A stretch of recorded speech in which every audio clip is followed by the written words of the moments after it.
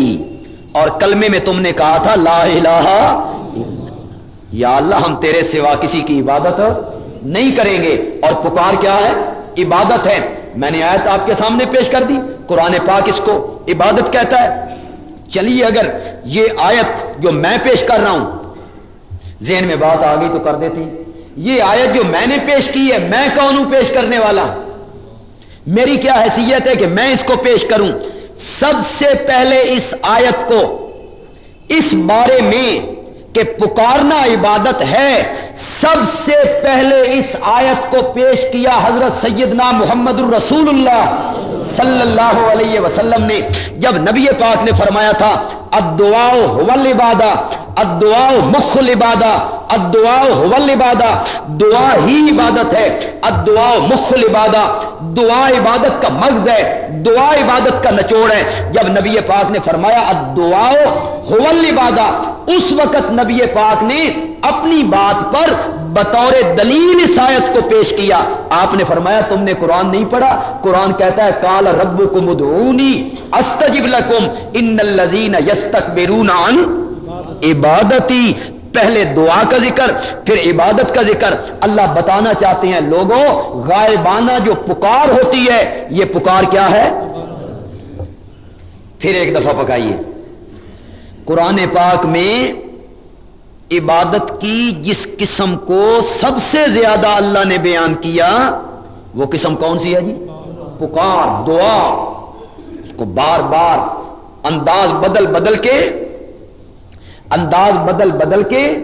دلائل بدل بدل کے مثالیں دے دے کے اللہ تعالیٰ اسے بیان کرتے ہیں۔ اللہ تعالیٰ فرماتے ہیں وَلِلَّهِ الْأَسْمَاءُ الْحُسْنَى فَادْعُوهُ بِهَا، اللہ کے لیے ہیں نام اچھے اچھے۔ کیا مطلب؟ نام سے مراد یہاں کیا ہے؟ صفتیں، رحمان، رحیم، ستار، جبار، غفار، العلیم، السمیع، الرؤوف، الرحیم، یہ اسماء ہیں، صفتیں مراد ہیں۔ للہ الاسماء الحسنى، اللہ کے لیے ہیں نام اچھے اچھے، یعنی صفتیں اچھی اچھی۔ فادعوہ بہا، اے لوگو اللہ کو ان ناموں کے ساتھ پکارا کرو، ان ناموں کے ساتھ اللہ کو پکارا کرو۔ کبھی کہا کرو یا رحمان، کبھی کہا کرو یا رحیم، کبھی کہا کرو یا رب، کبھی کہا کرو اللہم، کبھی کہا کرو یا ستار، یا غفار، او میرے اللہ گناہوں کے بخشنے والے، میرے مولا میرے گناہوں کو معاف فرما دے۔ ان ناموں کے ساتھ اللہ کو پکارو۔ کہنا یہ چاہتا تھا کہ اللہ نے سب سے زیادہ زور جس بات پر قرآن پاک میں صرف کیا وہ ہے مسئلہ پکار، جس کو عربی میں کہتے ہیں دعا اور پنجابی میں کہتے ہیں سورنا۔ سورنا، صدنا، مانگنا، پکارنا، التجا کرنا، صدا لگانا، گڑ گڑانا، جس کو عربی میں کہتی ہیں دعا، اردو میں کہتی ہیں پکارنا۔ اللہ نے سب سے زیادہ زور قرآن پاک میں اس مسئلے پر دیا کہ لوگوں پکار اور دعا کے لائق ہے تو وہ صرف کون ہے؟ کبھی منفی رنگ میں، کبھی مثبت رنگ میں، اور پھر کبھی کبھی منفی رنگ۔ کبھی اللہ نے منفی رنگ اپنا لیا، یعنی مجھے پکارو، کبھی تو یہ کہا خالص مجھے پکارو، کبھی یہ کہا، اور کبھی کہا میرے سوا کسی کو۔ دیکھیے میرا آپ پہ کیا لکھا ہوا ہے، ان المساجد للہ، ان المساجد للہ، بے شک مسجدیں کس کی ہیں؟ فلا تدعو، تعبدو نہیں کہ عبادت نہ کرو، یہ نہیں کہا، فرمایا تدعو، کسی کو مت پکارو، فلا تدعو مع اللہ الہا، کسی اور کو آواز نہ لگاؤ، کسی اور کے نام کی دہائی نہ دو۔ ویسے تو ہر جگہ پہ پکار کس کی ہونی چاہیے، اور مسجد تو پھر گھر کس کا ہے؟ گھر ہوے میرا، اور بندہ کوئی مجھے ملنے کے لیے آئے، بجائے مجھے آواز لگانے کی کسی اور کو آواز لگائے، میں کہوں گا دماغ ٹھیک ہے ہی؟ گھر میرے میں کھڑا ہے، آواز کسی اور کو لگاتا ہے؟ مکان اگر میرا ہے تو مجھے بلا۔ اللہ تعالیٰ فرماتے ہیں ان المساجد للہ، اگر مسجدیں میری ہیں تو پھر پکار میری کر، پھر مجھے پکار۔ گھر جو میرا ہے تو پکار میری ہوگی۔ اب مزہ یہ ہے کہ مسجدوں کی پیشانیوں پر اور محرابوں پر اور ماتھے پر اور مین دروازوں پر لوگوں نے لکھ دیا یا شیخ عبد القادر جیلانی شیئا للہ، یا شیخ عبد القادر جیلانی شیئا للہ۔ ترجمہ سناؤں تو آپ حیران ہو جائیں، اتنا کفریہ ترجمہ ہے، اتنا کفر ہے اس میں کہ آپ کو ترجمہ سناؤں تو آپ حیران ہو جائیں۔ یا شیخ عبد القادر جیلانی شیئا للہ، اے شیخ عبد القادر جیلانی تجھے اللہ کا واسطہ ہے مجھے دے۔ یہ نہیں کہ اللہ تجھے شیخ عبد القادر جیلانی کا واسطہ ہے مولا تو دے۔ ادھر تو یہ کہتے ہیں ہم بزرگوں کے واسطے پیش کرتے ہیں اور مانگتے کس سے ہیں؟ اللہ سے، اور ان کے وسیلے سے مانگتے ہیں، ان کے واسطے سے مانگتے ہیں۔ ان کو کہیے کرو اس کا ترجمہ، یا شیخ عبد القادر جیلانی شیئا للہ، کرو اس کا معنی کیا بنتا ہے؟ عربی قواعد اور ضوابط کے مطابق یا شیخ عبد القادر جیلانی شیئا للہ کا ترجمہ کیا بنتا ہے؟ یہ بنتا ہے اے اللہ عبد القادر جیلانی کے واسطے دے۔ یہ معنی بنتا ہے؟ نہیں بنتا یہ معنی یہ بنتا ہے اے شیخ عبد القادر جیلانی اللہ کے واسطے تو دے۔ وَأَنَّ الْمَسَاجِدَ لِلَّهِ فَلَا تَدْعُوا مَعَ اللَّهِ أَحَدًا۔ اور کئی مسجدوں کے ماتھے پہ لکھا ہوا ہے یا رسول اللہ انظر حالنا، یا رسول اللہ اسمع قالنا، اے اللہ کے پاک پیغمبر ہماری حالت کو دیکھیے، اور اے اللہ کے پاک پیغمبر ہماری بات کو سنیے۔ مسجدیں اللہ کی اس میں پکار اوروں کی، مسجدیں اللہ کی اس میں دعائیاں اوروں کی، مسجدیں اللہ کی اس میں صدائیں اوروں کی، مسجدیں اللہ کی اس میں پکار اوروں کی۔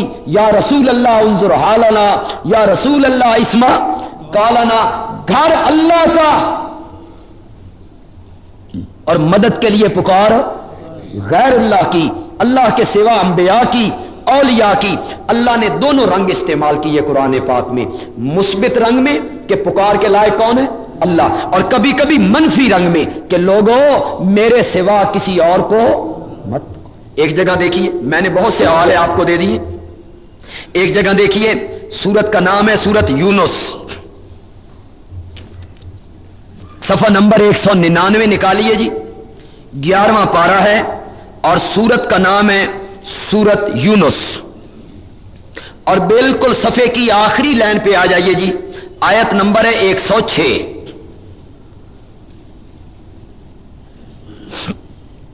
آیت نمبر ہے 106، اور جو ہمارے پاس قرآن پاک ہیں اس کی بالکل آخری سطر اور آخری سطر کے آخری الفاظ، وَلَا تَدْعُ مِن دُونِ اللَّهِ مَا لَا يَنفَعُكَ وَلَا يَضُرُّكَ۔ یہاں تو ان المساجد للہ فلا تدعوا مع اللہ، اللہ نے دلیل کو نہیں دی، فرمایا میرے سوا کسی اور کو مت پکارو، اتنا کہا۔ یہاں اللہ نے ایک دکھتی رگ پہ بھی ہاتھ رکھا، بے کوئی عقل بھورا جتنا بھی ہوا نا دماغ میں تو بات سمجھ آ جائے گی۔ ولا تدعو، مت پکار۔ اور مزے کی بات یہ ہے کہ پچھلی ایتوں میں دیکھیے گا جہاں رکوع ختم ہو رہا ہے، آیت نمبر 104 پہ چلے جائیے، کل میرے پیغمبر کہہ دے یا ایھا الناس، اے لوگو، ان کنتم فی شک من دینی، اگر تمہیں میرے دین میں شک ہو گیا ہے تو سنو میرا دین کیا ہے۔ فلا اعبد الذین، میں عبادت نہیں کرتا ان کی، تعبدون من دون اللہ، جن کی تم اللہ کے سوا عبادت کرتے ہو، ولیکن اعبد اللہ، لیکن میں تو عبادت کرتا ہوں اللہ کی، الذی یتوفاکم، جو تمہیں موت دیتا ہے۔ میں عبادت کرتا ہوں اللہ کی جو تمہیں موت دیتا ہے, جو تمہیں فوت کرتا ہے, جو تمہاری روحیں قبض کرتا ہے, میں اس اللہ کی عبادت کرتا ہوں. وَأُمِرْتُ, اور مجھ کو حکم دیا گیا. کس نے دیا حکم؟ ان اکون من المومنین, کہ میں ہمیشہ رہوں مومنوں میں سے. وان اقم, اور مجھے اس بات کا بھی حکم دیا گیا کہ میرے پیغمبر سیدھا رکھ اپنا چہرہ, للدین حنیفہ, سیدھا رکھ اپنا چہرہ اس دین کے لیے جس دین میں یکسوئی ہے اور اس میں ادھر ادھر دیکھنا نہیں ہے. ولا تکونن من المشرکین, اور مت ہو شرک کرنے والوں میں سے. پیچھے خطاب کس کو ہو رہا ہے؟ نبی پاک کو خطاب ہو رہا ہے, نبی پاک کو خطاب ہو رہا ہے, لیکن کہا نبی پاک کو جا رہا ہے اور سمجھایا ہمیں جا رہا ہے. خطاب آپ کو ہو رہا ہے, سمجھایا ہمیں جا رہا ہے. ولا تکونن من المشرکین, میرے پیغمبر شرک کرنے والوں میں سے مت ہو جائیے. ولا تدعو, اور مت پکار, واحد کا صیغہ ہے. ولا تدعو, مت پکار, من دون اللہ, اللہ کے سوا ان کو, لا ینفعک ولا یضرک, جو تجھے نفع بھی نہیں دے سکتے تجھے نقصان بھی نہیں. یہاں اللہ نے دلیل بھی دے دی کہ وہ پکار کے لائق نہیں ہے, اس لیے پکار کے لائق نہیں ہے کہ تیرا نفع نقصان ان کے اختیار میں کوئی نہیں. ولا تدعو من دون اللہ, مت پکار اللہ کے سوا ان کو جو تجھے نفع بھی نہیں دے سکتے اور جو تجھے نقصان بھی نہیں پہنچا سکتے. فَإِن فَعَلْتَ,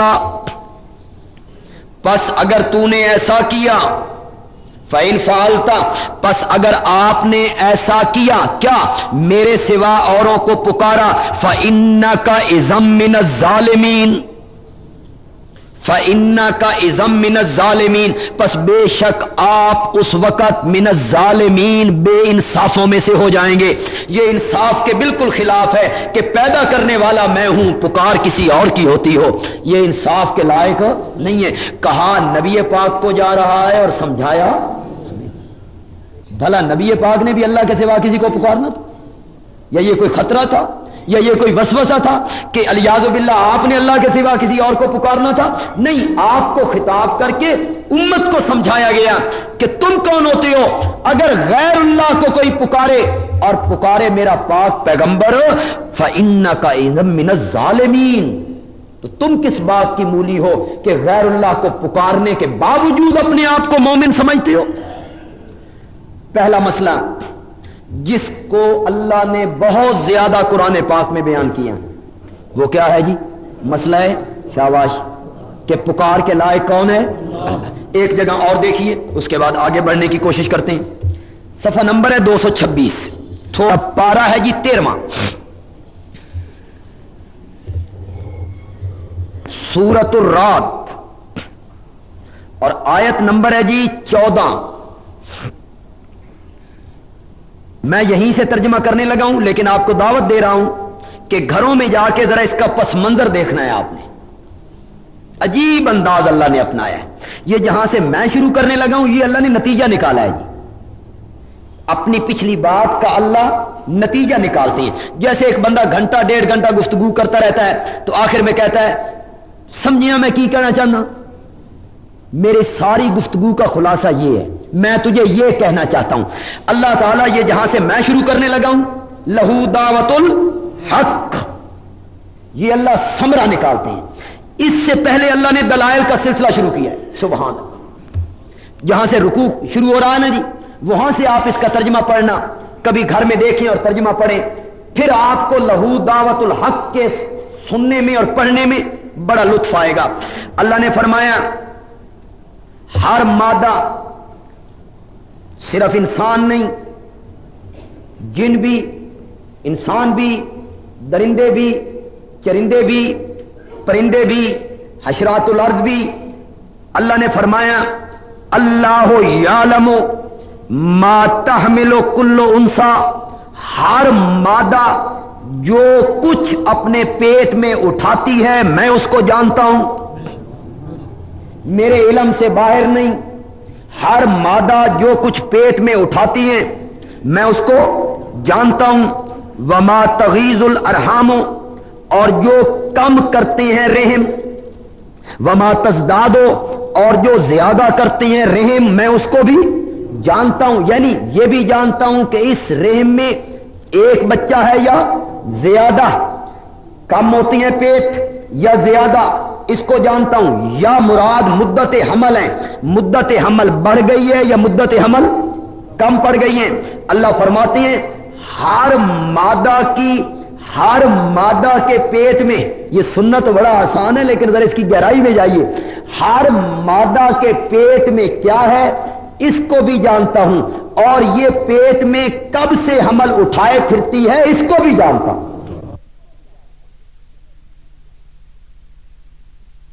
کل شیء عندہ بمقدار، ہر چیز اللہ کے ہاں اندازے سے ہے، ہر چیز کا ہم نے اندازہ مقرر کر رکھا ہے، بارش برسانی ہے اندازے سے، حمل کتنی مدت رکھنا ہے اندازے سے، سورج چاند کا نظام اندازے سے، ہر چیز کا ایک اندازہ ہے۔ عالم الغیب والشہادہ، جاننے والا چھپی چیزوں کا اور ظاہر چیزوں کا، الکبیر بہت بڑا ہے، المتعال بڑا برتر ہے، سواء منکم من اسر القول، اللہ پر برابر ہے، سواء اللہ پر برابر ہے تم میں سے جو چھپ کے کرے بات، ومن جہر بھی یا زور سے کرے بات، میں برابر سنتا ہوں، آہستہ بات کرے وہ بھی سنتا ہوں، زور سے بات کرے وہ بھی سنتا ہوں، ومن ہوا مستخفٍ باللیل، اور جو آدمی رات کو چھپ گیا میں اسے بھی جانتا ہوں، وسارب بالنہار، اور جو میں چلنے لگا میں اس کو بھی جانتا ہوں، جو آدمی دن کے وقت گلیوں میں چلتا ہے میں اسے بھی جانتا ہوں، اور جو رات کو چھپ جاتا ہے میں اسے بھی جانتا ہوں۔ لہو معقبات، میرے لیے میں نے کچھ نگہبان مقرر کر رکھے ہیں جو لوگوں کے آگے پیچھے پھرتے ہیں، مراد فرشتے ہیں، مراد فرشتے ہیں، وہ حفاظت کر رہے ہیں، یحفظونہ وہ لوگوں کی حفاظت کرتے ہیں، من امر اللہ، کس کے حکم سے؟ اللہ کے حکم سے لوگوں کی حفاظتیں کر رہے ہیں، وہ فرشتے بھی مقرر ہیں، یہ ساری چیزیں اللہ بیان کر رہے ہیں۔ آگے اللہ نے بیان کیا هو الذی یریکم البرق، وہی تو ہے جو تمہیں بجلی دکھاتا ہے، خوفاً کبھی ڈرانے کے لیے کہ کہیں گر نہ پڑے، کبھی ڈرانے کے لیے کہ بجلی گر نہ پڑے، وطمعاً اور کبھی لالچ دینے کے لیے کہ بارش ہوگی تو فصلیں اچھی ہوں گی، اس میں خوف بھی ہوتا ہے کہ بجلی گر نہ پڑے، اس میں لالچ بھی ہوتا ہے کہ بارش برسے گی فصلیں اچھی ہو جائیں گی۔ اللہ تعالیٰ فرماتے ہیں وَيُنشِئُ السَّحَابَ الثِّقَالَ، بڑے بھاری بھاری بادلوں کو اللہ اٹھا کے لاتا ہے، وَيُسَبِّحُ الرَّعْدُ، اور رعد فرشتہ تسبیحیں پڑھتا ہے، بِحَمْدِهِ اس کی خوبیوں کے ساتھ۔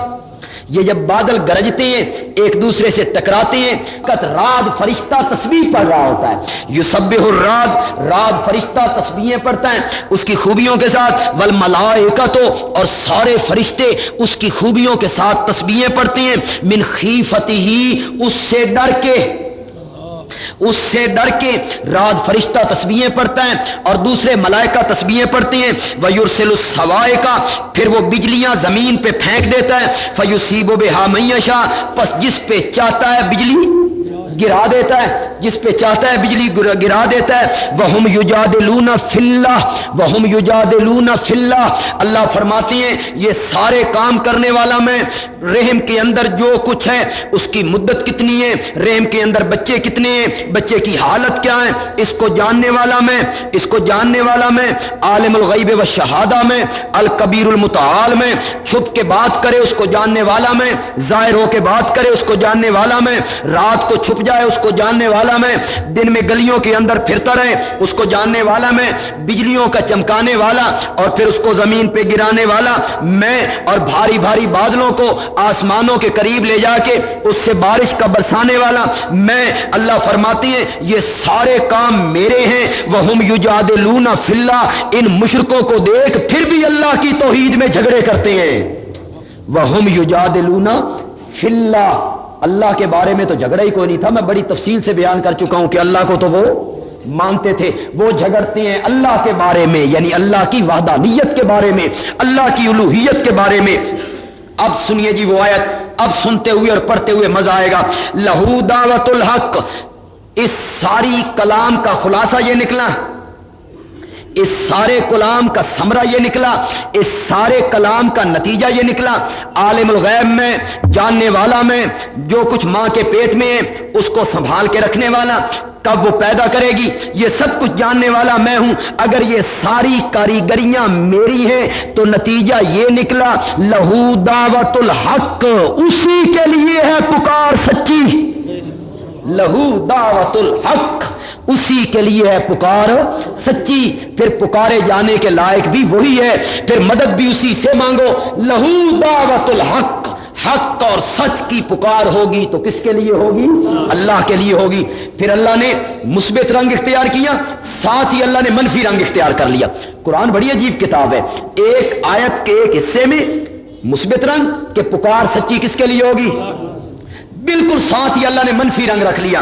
اللہ نے فرمایا والذین یدعون من دونہ، اور جو لوگ پکارتے ہیں اللہ کے سوا اوروں کو، پکار سچی تو حق ہے میرا، اس لیے کہ کاریگری کرنے والا میں ہوں، عالم الغیب میں ہوں، لیکن جو لوگ پکارتے ہیں اللہ کے سوا اوروں کو، لا یستجیبون لہم بشیء، لا یستجیبون لہم بشیء، وہ ان کو جواب نہیں دے سکتے، بشیء، شیء کا کیا معنی؟ ذرہ بھی، لا یستجیبون، وہ ان کی بات کو قبول نہیں کر سکتے، وہ ان کی پکار کا جواب نہیں دے سکتے، بشیء، ذرا سا بھی، کچھ بھی، الا کباسط کفیہ، واہ میرے اللہ، واہ میرے اللہ تیرے سمجھانے پہ قربان ہی جاؤں، واہ قبر پرستو تواڈے نہ منن تے بھی قربان، اللہ نے بھی کس طرح سمجھایا، تم نے بھی ایک بات اللہ کی نہ مانی، کیسے بیان کرتے ہیں، الا کباسط کفیہ، وہ تمہاری پکاروں کا جواب نہیں دے سکتے، نہیں دے سکتے مگر اس بندے کی طرح جو پھیلانے والا ہے اپنے ہاتھوں کو، باسط کفیہ، پھیلانے والا ہے اپنی ہتھیلیوں کو، الی الماء، پانی کی طرف، پھیلانے والا ہے اپنی ہتھیلیوں کو پانی کی طرف، اور کہتا ہے آ پانی، آ پانی، آ پانی، لے یبلغ فاہو، تاکہ پانی پہنچ جائے اس کے منہ کو۔ کنویں کی منڈیر پہ کھڑا ہے، پیاس نے پاگل کر دیا ہے، پیاس نے پاگل کر دیا ہے، کنویں کی منڈیر پہ کھڑا ہے، اس میں رسی بھی کوئی نہیں، اس میں ڈول بھی کوئی نہیں، لیکن پیاس سے پاگل ہو گیا ہے، منڈیر پہ کھڑے ہو کے کہتا ہے آ پانی، آ پانی، آ پانی۔ اللہ فرماتے ہیں وَمَا هُوَ بِبَالِغِهِ، وہ پانی اس تک پہنچ نہیں سکے گا، قیامت تک پکارتا رہے، وہ تو کنواں ہے، پانی ہتھیلی پر بھی ہو اور یہ کہے آ پانی، آ پانی، پانی اس کی پکار کو سن نہیں سکتا، اس کی دعا کو قبول کر نہیں سکتا، اس کی پکار کو قبول نہیں کر سکتا، اس کی التجا کو پانی سن نہیں سکتا، یہ کہتا ہے آ پانی۔ اللہ نے فرمایا پانی اس کے منہ تک نہیں آ سکتا۔ وما دعاء الکافرین، وما دعاء الکافرین، اور نہیں ہے دعا کافروں کی، الا فی ضلال، مگر نری ضلالت، نری گمراہی، گمراہی ہے کافروں کی پکار۔ اللہ تعالیٰ مثال دے کے سمجھانا چاہتے ہیں، اوے لوگو، جس طرح کنویں کی منڈیر پہ آنے والا اور آ کے کنویں کی منڈیر پہ کہنے والا آ پانی، آ پانی، آ پانی، وہ نہیں دیکھتا کہ اس میں ڈول کوئی نہیں، اس میں رسی کوئی نہیں، اور جب تک ڈول اور رسی موجود نہ ہو تو پانی کنویں سے باہر نہیں آ سکتا۔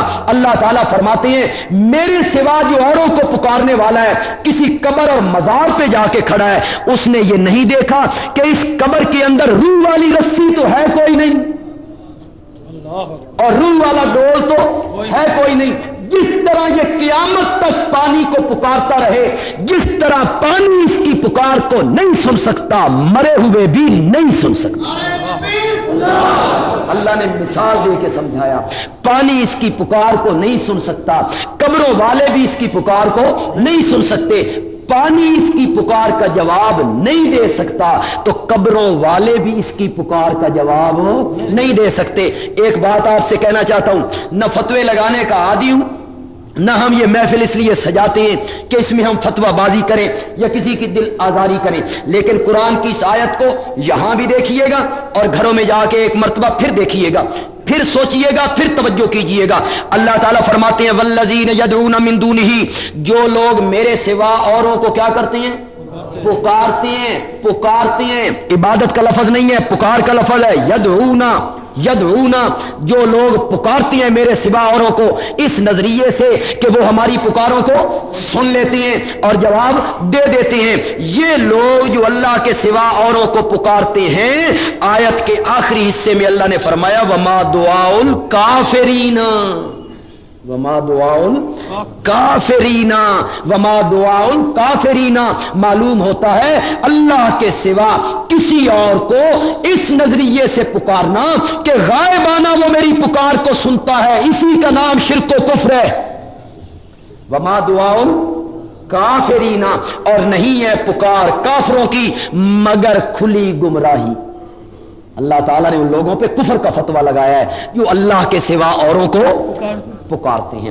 پہلا مسئلہ جس پر قرآن پاک نے بہت زیادہ زور دیا، اس باطی رنگ میں بھی اور منفی رنگ میں بھی، میں نے دونوں قسم کی آیتیں آپ کے سامنے رکھ دی ہیں۔ وہ مسئلہ یہ تھا کہ لوگوں غائبانہ مصائب و مشکلات میں پکارو تو صرف کس کو؟ اللہ کو، اور میرے سوا کسی کو نہ پکارو، اس لیے کہ ان کے اختیار میں نفع نقصان کوئی نہیں، اس لیے کہ وہ تمہاری پکارے سن نہیں سکتے۔ یہ پہلا مسئلہ ہے جس کو قرآن نے بہت زیادہ بیان کیا۔ اور دوسرا مسئلہ، دوسری عبادت کی قسم یا دوسرا مسئلہ جس کو قرآن پاک نے بہت زیادہ بیان کیا، وہ یہ ہے کہ لوگوں جو مال میں نے تمہیں دیا ہے، جو دولت میں نے تمہیں دی ہے، جو کھیتی باڑی میں نے تمہیں دی ہے، جو زمین میں نے تمہیں دی ہے، جو باغات میں نے تمہیں دیے ہیں، اور جو اناج اور غلہ زمینوں سے کاٹ کے اپنے گھروں میں لے آتے ہو، اور جو چوپائے میں نے بنائے ہیں اور میں نے تمہیں چوپائے دیے ہیں، اوے لوگوں اپنے چوپایوں میں، اپنی کھیتی باڑی میں، اپنے غلے میں، اپنے اناج میں، اپنے مال تجارت میں، اپنی دنیا اور دولت میں نظر و نیاز دینی ہے تو صرف کس کی؟ یہ دوسرا مسئلہ ہے جس کو قرآن زیادہ بیان کرتا ہے کہ مال میں نے دیا ہے، اس کو خرچ بھی میرے رستے میں کر، زکوٰۃ میرے رستے میں دے، فطرانہ ادا کر، عشر ادا کر، اس میں سے صدقات نکال، اس میں ہم نے حق رکھا ہے غریبوں کا، مسکینوں کا، یتیموں کا، مال میں نے دیا ہے، مال خرچ بھی میرے نام پہ ہوگا، نظر و نیاز دینی ہے تو میرے نام پر، منت ماننی ہے تو منت کس کے نام کی ماننی ہے؟ اللہ کے نام کی ماننی ہے، نظر و نیاز دینی ہے تو کس کے نام کی دینی ہے؟ مائی مریم کی والدہ نے جب نظر مانی، سورت آل عمران ہے، سورت آل عمران میں اللہ نے ذکر کیا مائی مریم کی والدہ اور حضرت عیسیٰ علیہ السلام کی نانی جب مریم ان کے پیٹ میں آئیں تو وہ کہتی ہیں رب انی نظرت لکا، رب اے میرے رب، انی نظرت، میں نے نظر مانی ہے، لکا کس کے لیے؟ تیرے لیے۔ معلوم ہوتا ہے نظر ماننی ہے تو کس کے لیے؟ اللہ کے لیے۔ بطور نیاز کوئی چیز پکانی ہے تو کس کے لیے؟ اللہ کے لیے۔ کوئی دیگ نیاز کے طور پہ اتارنی ہے تو کس کے لیے؟ اللہ کے لیے۔ نظر دینی ہے، جانور میں سے حصہ نکالنا ہے، کھیتی باڑی میں سے حصہ نکالنا ہے تو صرف اور صرف کس کے نام پہ؟ غیر اللہ کے نام پر نظر نہیں دینی۔ اس کو قرآن نے کیا قرار دیا؟ حرام، شرک، فسق اور شرک قرار دیا۔ حدیث میں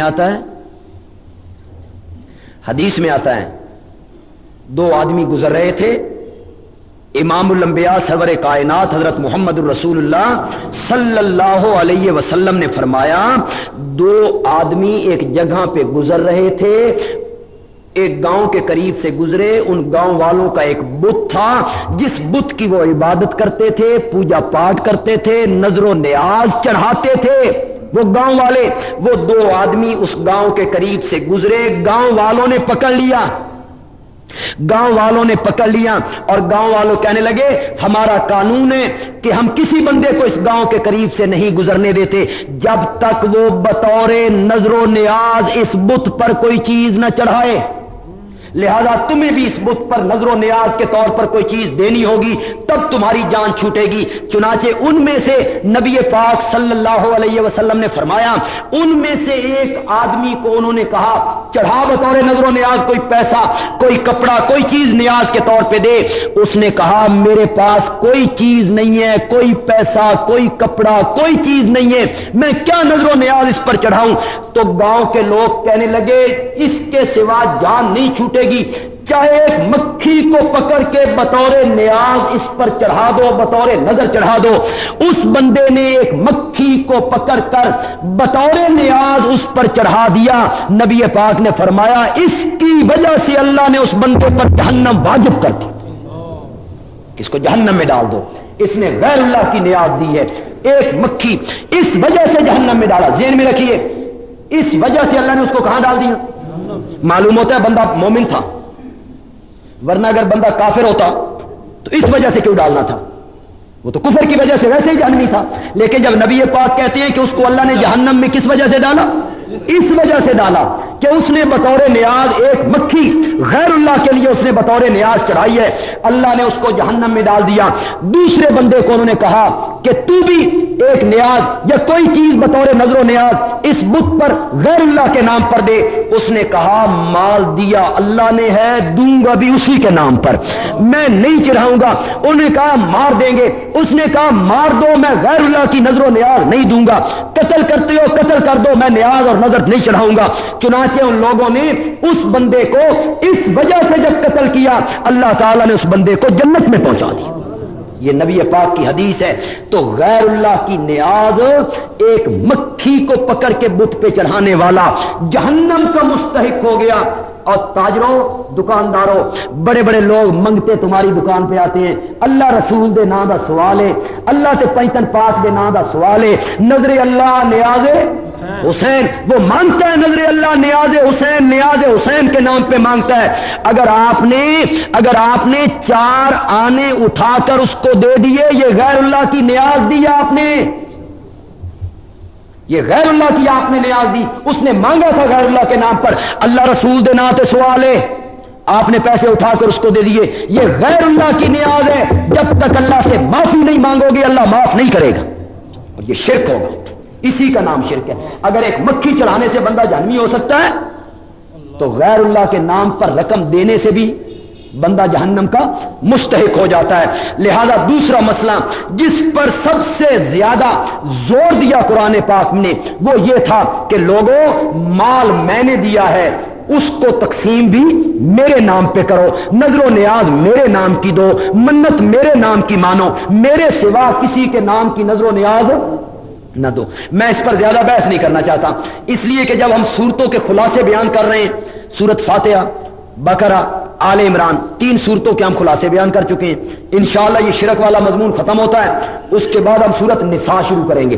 اس کے بعد جب سورت مائدہ آئے گی نا، مائدہ اور انعام میں سوائے اس کے ہے ہی کچھ نہیں کہ خرچ کرو تو کس کے نام پہ، وہاں بڑی تفصیل ہوگی اس کی، وہاں بڑی تفصیل سے ہم اس مضمون کو ذکر کریں گے کہ مالی عبادت اللہ کے لیے ہونی ہے، نظر و نیاز اللہ کے لیے ہونی ہے۔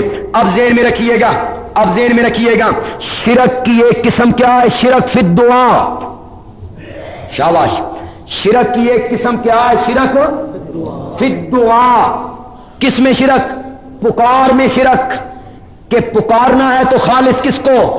اللہ کے سوا کسی اور کو غائبانہ پکارے گا تو یہ شرک ہو جائے گا، اور اس کو کون سا شرک کہیں گے؟ شرک فی الدعا، شرک فی الدعا۔ اور نظر و نیاز دینی ہے تو کس کے نام کی؟ اور اگر اللہ کے سوا کسی اور کے نام کی نظر و نیاز دے گا تو یہ شرک مالی بن جائے گا۔ اس کا نام کیا ہوگا؟ شرک مالی، یعنی مال کے اندر شرک کرنا، نظر و نیاز میں شرک کرنا، غیر اللہ کے نام پہ نظر و نیاز دینا، شرک فی الدعا اور شرک مالی، یہ دونوں نہیں کرنے ہیں۔ اور دعا کرنی ہے تو کس سے؟ اور مال خرچ کرنا ہے تو کس کے لیے؟ اگلے درس کی تمیز صرف باندھ دیتا ہوں، اس کے بعد ختم کرتے ہیں۔ اور یہ بات جو میں اب بیان کرنے لگا ہوں، اس کو ذرا آپ بہت توجہ سے سنیں گے، بہت مختصر سی بات ہوگی لیکن توجہ آپ کی درکار ہوگی۔ غیر اللہ کی پکار کا شرک اور اور غیر اللہ کے نام کی نظر و نیاز کا شرک، یہ دونوں شرک ہے نا. غیر اللہ کی نظر و نیاز دینا کیا ہوگا؟ شرک. غیر اللہ کو غائبانہ پکارنا کیا ہوگا؟ شرک. غیر اللہ کو پکارنے والا شرک اور غیر اللہ کے نام کی نظر و نیاز دینے والا شرک اس عقیدے سے پیدا ہوتا ہے کہ جس کو میں پکار رہا ہوں یا جس کے نام کی نظر و نیاز دے رہا ہوں وہ عالم یہ شرک کس سے پیدا ہوتا ہے جی؟ ذہن میں رکھیے، یہ دونوں شرک کس عقیدے سے پیدا ہوں گے کہ جن کے نام کی نظر و نیاز دے رہا ہوں یا جن کو میں غائبانہ پکار رہا ہوں یا علی مدد کا نعرہ لگا رہا ہوں، بہاول الحق تے بیڑا دھس. شرک فی الدعا اور دوسرا شرک مالی. ایک قسم میں نے آپ کو رمضان کے آخری جمعے میں بتائی تھی، وہ بھی ذرا ذہن میں رکھ لیجئے. شرک فی الذات، شرک فی الذات، اللہ کی ذات میں کسی کو شریک کرنا. جیسے یہودیوں نے کہا عزیر اللہ کا بیٹا ہے، عیسائیوں نے کہا عیسیٰ اللہ کے بیٹے ہیں، اور مشرکین مکہ نے کہا فرشتے اللہ کی بیٹیاں ہیں. یا کسی کو کہنا کہ یہ نور من نور اللہ ہے، یہ اللہ کی جز ہے، یہ اللہ کا نور ہے، یہ اللہ کا حصہ ہے، اس کو کہتے ہیں شرک فی الذات. اللہ نے قرآن پاک میں اس کی تردید کرتے ہوئے کہا لم یلد ولم یولد، نہ میں نے کسی کو جنا نہ میں کسی سے جنا گیا، میری کوئی جز نہیں ہے، میرے کوئی حصہ میرا نہیں ہے. یہ شرک فی الذات ہو گیا جی. دوسرا شرک فی الدعا ہو گیا جی. تیسرا شرک مالی ہو گیا جی. یہ تین شرک کی قسمیں میں آپ کو بتا چکا ہوں، اور آئندہ جمعہ جب ہم شرک کی دو قسموں پہ بحث کریں گے ان کا نام کیا ہے جی؟ شرک فی العلم، شرک فی العلم اور شرک فی التصرف. شرک فی التصرف یعنی اللہ کے سوا کسی اور کو مختار کل ماننا، اللہ کے سوا کسی اور کو نفع نقصان کا مالک سمجھنا کہ میرا برا بھلا کرنا اس کے اختیار میں ہے، وہ تصرفات ہیں اس کے ہاتھ میں ہے تصرف. ان شرکوں کے بارے میں، ان قسموں کے بارے میں انشاءاللہ آئندہ جمعہ گفتگو کریں گے. ایک اعلان، آپ آج تو خیر خاصی چونکہ سردی تھی اور آپ اس کے باوجود اتنی محبت کے ساتھ آپ تشریف لائے، اور یہ محبت آپ کی اللہ کے قرآن سے، چاہتے تھے کہ ہم اللہ کا قرآن سنیں. اتنی شدید سردی میں آئے آپ، اللہ تعالیٰ آپ کا آنا قبول و منظور فرمائے. آئندہ بھی آپ بھی آئیں گے، اپنے ساتھ اپنے احباب کو بھی لائیں گے. خوشخبری آپ کے لیے یہ ہے کہ یہ رمضان المبارک کے جو درس ہم نے دیے اور آج میں نے جو درس دیا اور آئندہ جمعہ انشاءاللہ میرے اللہ کو منظور ہوا تو ہم جو درس دیں گے اس کو ہم انشاءاللہ چند دنوں میں کتابی شکل میں بھی آپ کے سامنے پیش کر دیں گے انشاءاللہ. شرک کیا ہے، شرک کیا ہے، تاکہ ان لوگوں تک یہ بات پہنچ جائے جو لوگ ہمارے درسوں میں شامل نہیں ہو سکے. جی کس ٹائم نے کہ اے اللہ مجھے بیٹا دے، میں اسے حافظ قرآن بناؤں گا، اس کا بیٹا ہو وہ اسے مدرسے میں داخل کروا دے، بعد میں ہٹانے کا ارادہ ہو کہ وہ سکول کے بعد مدرسے میں جائے گا تو گناہ گار بیٹا یا باپ. بعد میں بیٹا ضد کرتا ہے. دیکھیے جی آپ نے جو منت مانی کہ اللہ تعالیٰ آپ کو بیٹا دے تو آپ اسے حافظ قرآن بنائیں گے. یہ منت پر عمل کرنے کا تو آپ حتی المقدور جہاں تک آپ کی کوشش ہے وہ آپ نے کرنی ہے، آگے نتیجہ تو میرے اللہ کے سپرد ہے. آپ اپنی پوری کوشش کریں، بچے کو راغب کریں اس طرف، اسے بتائیں کہ بیٹا میں نے منت مانی ہے لہذا میں نے منت پوری میری تب ہوگی کہ تم حافظ قرآن بنو. اگر پہلے سکول پڑھنے کے بعد بچہ یہ کہتا ہے کہ میں بعد میں حفظ کروں گا تو آپ پر کوئی گناہ نہیں ہوگا. سکول کی تھوڑی سی تعلیم دلوانے کے بعد اگر بچہ قرآن پاک کو حفظ کر لے گا پھر بھی آپ کی منت جو ہے وہ پوری ہو جائے گی. اگر کوئی سفر میں دور جائے، وہاں 1 ہفتہ 2 دن یا 4 دن ٹھہرنا ہو تو وہ کیا پوری نماز ادا کرنی چاہیے فرض یا قصر ادا یا فرض ادا کرنی چاہیے؟ دیکھیں 15 دن یا 15 دن سے زیادہ رہنے کا ارادہ ہو تو پھر پوری آپ نماز پڑھیں گے جی، فرض بھی پورے پڑھیں گے، سنتیں ساری چیزیں آپ پوری پڑھیں گے. اگر 15 دن یا 15 دن سے زیادہ رہنے کا آپ کا ارادہ ہو اور سفر 48 میل کا ہو، سفر کتنا ہو؟ پرانے میل، کلومیٹر نا، پرانے میل، میرا خیال ہے وہ تقریباً کوئی 72-73 کلومیٹر